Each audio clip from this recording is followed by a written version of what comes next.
Estudié en San Carlos. Después me retiré a vivir en el convento de la Profesa, porque necesitaba soledad. Del mundo sabía todo y ahora el silencio iba a ser mi maestro. Pinto lo que siento, siento lo que pinto.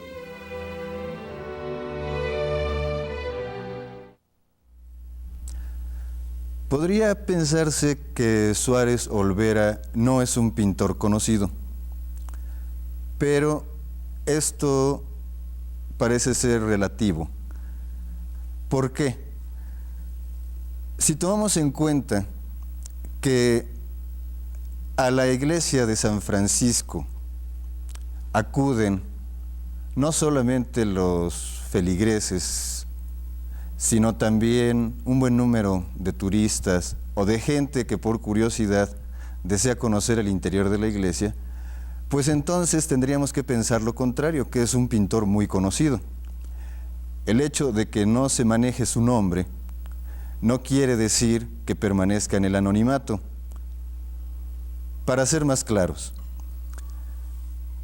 la popularidad o el conocimiento de un artista en el público no puede basarse exclusivamente en la manera en la que su figura es manejada por los críticos o por los especialistas, y que efectivamente eso es lo que más se entiende como llegar a ser famoso. No cabe duda que Suárez Olvera es una promesa. Es un joven apasionado y soñador que tiene esa materia impalpable y extraña que se llama talento. Antonio Campo, Jueves de Excelsior, 1944. Un mundo cuya acelerada marcha a la masificación determinaba en el México posrevolucionario la necesidad de la expresión artística para las masas que se manifestaba a través de la pintura mural de Diego, Orozco y Siqueiros. Así la potencia de la máquina, la rapidez, la velocidad, la mística del futuro obliga a que la novedad se transforme en afán, en obsesión. Toda la economía moderna la requiere. La producción reclama que se consuma cada vez más. Así el hábito psicológico de consumo y compra se transfiere a la estética y se convierte en un factor de apreciación. El gusto y el juicio se perturban. Se crea una emulación en los artistas, los críticos, los coleccionistas y los aficionados, ansiosos todos de ser más avanzados en una rivalidad de superación que obliga al artista a tener nuevas actitudes a las tradicionales frente a su obra, pues en su afán de inmortalidad usa el escándalo, las declaraciones ridículas o supuestas posturas políticas. Yo respeto mucho al pintor que hace y cimienta su arte en la academia, pero considero que hacer modernismo sin esa base no es sino ocultar la impotencia del artista que se refugia en ese falso arte para engañar a los bobos, a los snobs. Suárez, 1960.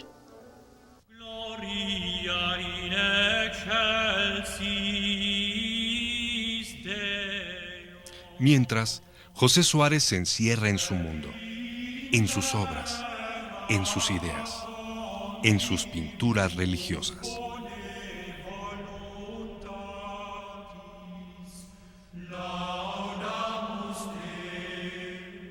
Arte que se eleve y dignifique por sobre las pasiones humanas.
Pese a todo, Suárez Olvera sobrepasa los aspectos negativos y deja advertir su fina y exquisita sensibilidad de artista. Cuando considera que el arte es reflejo de la época, parece ser que él está fuera del tiempo, que su arte no corresponde de acuerdo con lo que hoy predomina a este momento, que obliga a los artistas a sufrir una especie de prisa histórica mediante la que desean conseguir un triunfo. Fernando Mota, Revista del Hogar, 1963.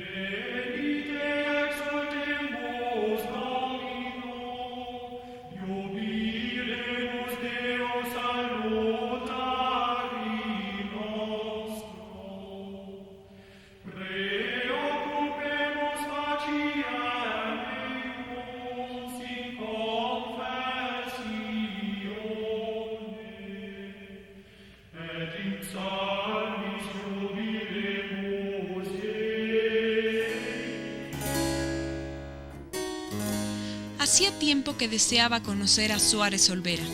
Sabía solamente que era de Querétaro y sabía también que tenía, en esta época de aberraciones plásticas, el valor heroico de emprender una titánica tarea de arte-verdad, de revelación artística, de realizar una obra que resistirá el implacable tamiz del tiempo. Patricia Cox, La Nación Suplemento de Arte, 1957.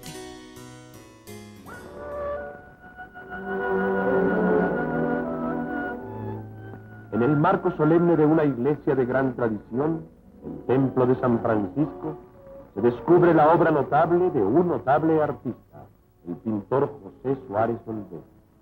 Asisten a la ceremonia de la bendición muchas personas conocidas, como el campeón olímpico general Humberto Marín, la gran actriz Marga López y el distinguido acuarelista general Beteta. La figura de San Francisco y su odisea poética y humana sirvieron de inspiración al pintor mexicano Suárez Olvera para estos grandes murales. Más que adornar el templo, vienen a completarlo con la poderosa fuerza evocadora del arte al servicio de un alto sentimiento.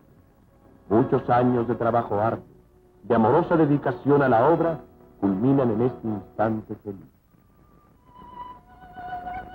Y terminada la ceremonia religiosa, una pagana sonrisa rubrica el abrazo del pintor a la gran artista amiga y a la esposa, compañera constante de sus afanes. Desde luego que es posible considerar que esta es la obra más importante de Suárez Olvera, no solo por su magnitud en dimensiones, sino por lo que representó para él su realización. Más que murales, se trata de cuadros de formato, podríamos decir, gigantesco.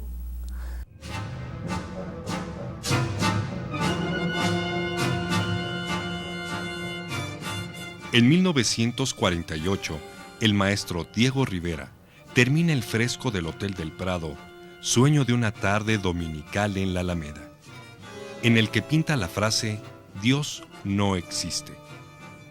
El 4 de julio, un centenar de estudiantes borra con un cuchillo las palabras «No existe» del cuadro. Suárez Olvera se une al reclamo y ese mismo año expone un mural en una casa comercial de la Avenida Juárez que titula «Voz del pueblo, voz de Dios». La razón de mi pintura, Voz del pueblo, se debe fundamentalmente a la reacción que me produjo el insulto de Diego Rivera. Nada más. Novedades, junio del 48.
El INBA y el dinero del pueblo contribuyente de México es para proteger una castita determinada de artistas que por impotencia técnica practica el feísmo?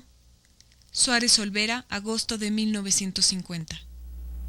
Simplemente me parece que el hecho mismo de tener que manifestar su descontento o su oposición ante la obra de un colega suyo, lo motiva para no limitarse por la técnica y conservar su modo de trabajo tradicional para explayar sus sentimientos. Entonces, en este caso, sobre Voz del Pueblo y Voz de Dios, priva más la intención expresiva que la técnica, sin que esto signifique que se haya descuidado su factura. Es decir, es una obra en la que lo que importa no es cómo está hecha, sino por qué está hecha y qué es lo que quiere decir. Que en este caso el propósito de Suárez Olvera fue el de exponer la otra cara de la moneda, que sería, si para el nigromante Dios no existe, para el pueblo de México su voz es la voz de Dios. Me parece que este nuevo artista es de los que, como el inmortal Julio Ruelas, el bohemio Sarvarni, gustan de romper reglas, de herir colores con el sol de su temperamento, de retorcer, quebrar y peinar la línea, su manera de sentir y hacer sentir. Jiménez Latapí, Jueves de Excelsior, 1944.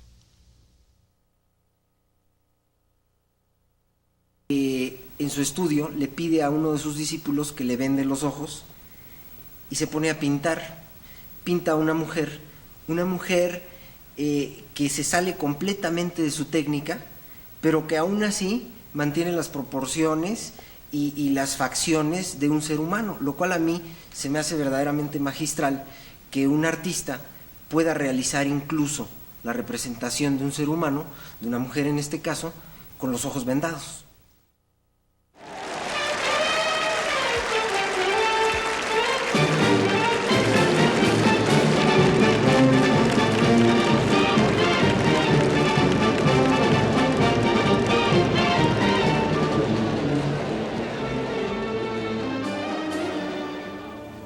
¿Puede pedirse mayor belleza digna de plasmarse en un lienzo que el drama del torero? ¿Hay algo más bellamente trágico que el momento de conjunción del hombre domando a la fiera? Más derroche de color, color que es luz y luz que es vida, que en una corrida de toros. He ahí mi predilección por la pintura taurina.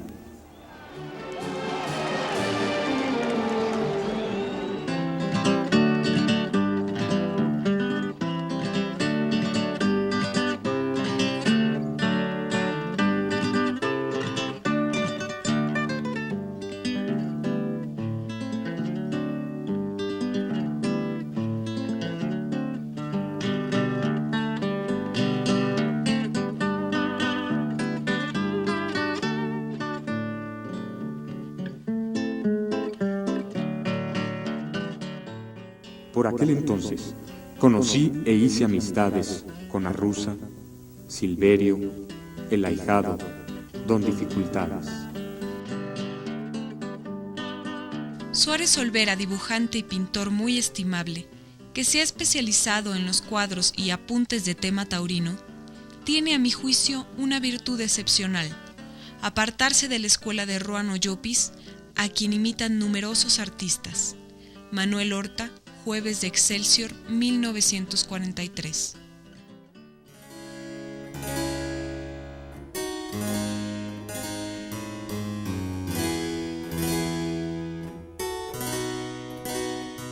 Un cuerpo espigado, interminablemente largo, curvado suavemente en la nuca, de donde cuelgan los trajes a plomo como en una percha.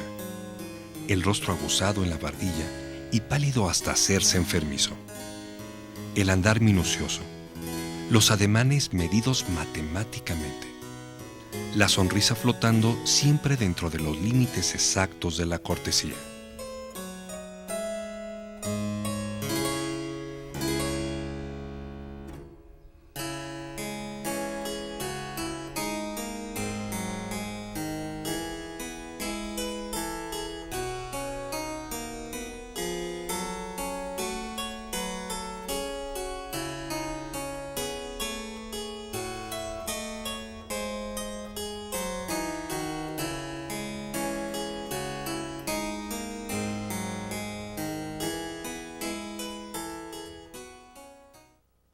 A mí me impresionan los 3 autorretratos que se hace a lo largo de su vida, de su carrera como pintor. El primero de estos autorretratos es un joven triunfador, es un joven que se ríe del mundo, que está dispuesto a conquistarlo, que tiene una bella mujer en su lienzo atrás en el caballete. El segundo de estos autorretratos se ve apresado por una serie de alambre de púas. O sea, es un cuadro en donde yo pienso que él se sentía preso, que se sentía sin movimiento. Y el tercer autorretrato se pinta muerto, se pinta como él pensó que iba a estar en su velación.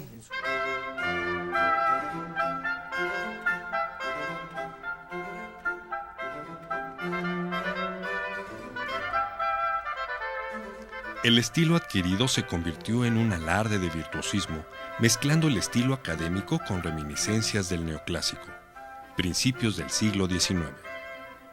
En este sentido, Suárez ya no cambiaría su postura. Siempre trataría de dar a su obra un realismo fotográfico, y no hubo preocupación por buscar o explorar en los estilos propios del llamado arte moderno de fines del siglo XIX y de nuestro siglo.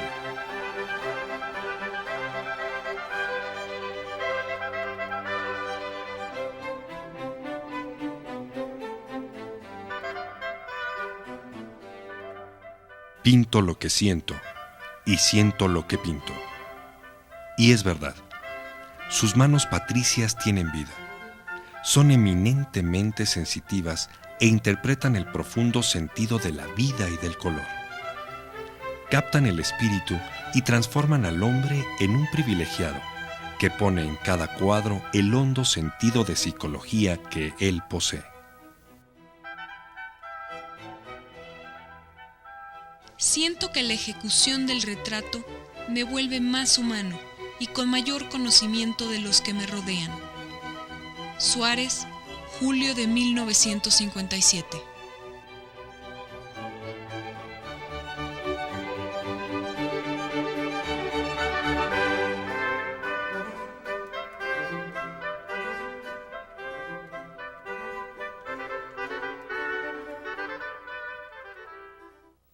En el caso de un artista plástico, como fue mi padre, esta imagen la lleva al lienzo. La imagen de su madre, la imagen que él recuerda en los momentos en los que llegaba a altas horas de la madrugada, ¿sí? Y la mujer estaba llorando, preocupada, rezando el rosario. Suárez Olvera fue un artista que actuaba y vivía en profunda contradicción, lo que se reflejó en la temática de su obra. El artista del ambiente taurino, con una actitud que se podría considerar de desorden y desobligación, en forma vertiginosa pasa al deseo de la paz espiritual, a la búsqueda del silencio y la soledad. En su obra se manifestó este cambio como determinante en el tema. De lo taurino a lo religioso, de la sensualidad de las bellas majas y el erotismo al misticismo.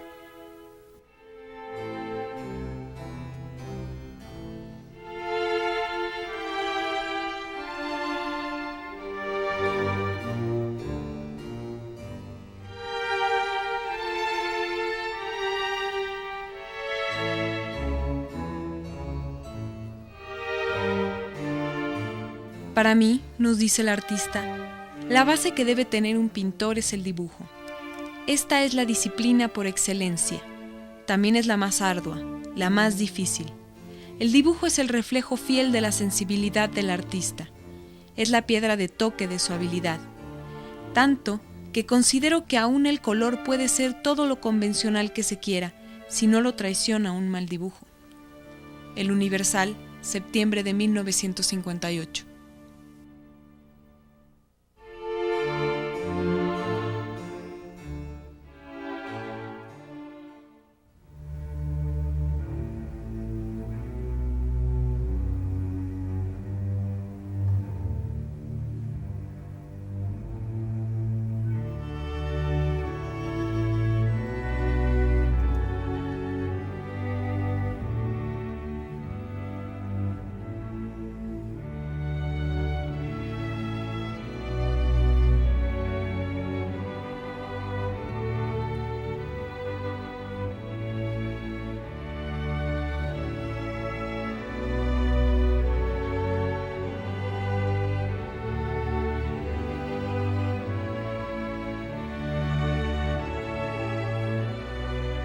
Vivimos en una época de gran libertad. El arte no puede ser un cartabón. El artista tiene que pintar lo que realmente siente y con la técnica que vaya más de acuerdo con su sentimiento. Las generaciones posteriores a nosotros podrán decir lo que es arte y lo que no, pero nosotros no podríamos decirlo.